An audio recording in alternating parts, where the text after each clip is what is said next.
Hello everyone, ప్రతి problem కి suicide అనేది నిజంగా ఒక సొల్యూషనా?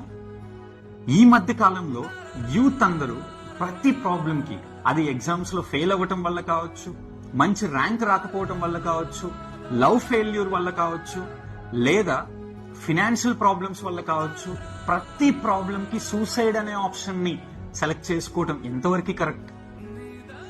సో ఒక్కసారి ఆలోచించండి. మనం చనిపోయి సాధించేది ఏమైనా ఉందా? ఏదైనా చేయాలి అంటే కేవలం బతికి మాత్రమే సాధించగలం, ఫైట్ చేసి మాత్రమే సాధించగలం. సో చనిపోవటం అనేది నిజంగా సొల్యూషన్ అయితే కాదు. మనం చనిపోతే మనల్ని నమ్ముకొని ఉన్న వాళ్ళు, ముఖ్యంగా మన పేరెంట్స్ ఏమైపోవాలి, మనల్ని ఇష్టంగా ప్రేమించే ఫ్రెండ్స్ ఏమైపోవాలి? సో మనకి ఇలాంటి థాట్ వచ్చినప్పుడు ప్లీజ్ మన చుట్టూ ఎవరైతే ఉన్నారో, క్లోజ్డ్ పీపుల్ ఎవరైతే ఉన్నారో వాళ్ళతో షేర్ చేసుకోండి.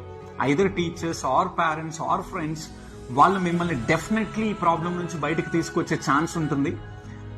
అండ్ అలానే మన చుట్టూ ఉన్న ఫ్రెండ్స్ ని కూడా మనం అబ్జర్వ్ చేస్తూ, మానిటర్ చేస్తూ ఉండాలి.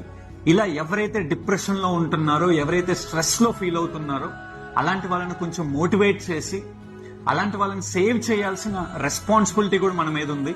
సో మన ఫ్రెండ్స్ ని, మన చుట్టూ ఉన్న వాళ్ళని కూడా మనం మానిటర్ చేద్దాం, వాళ్ళని మనం సేవ్ చేద్దాం. అలానే మనం కూడా ఆ ట్రాప్ లోకి వెళ్లకుండా జాగ్రత్త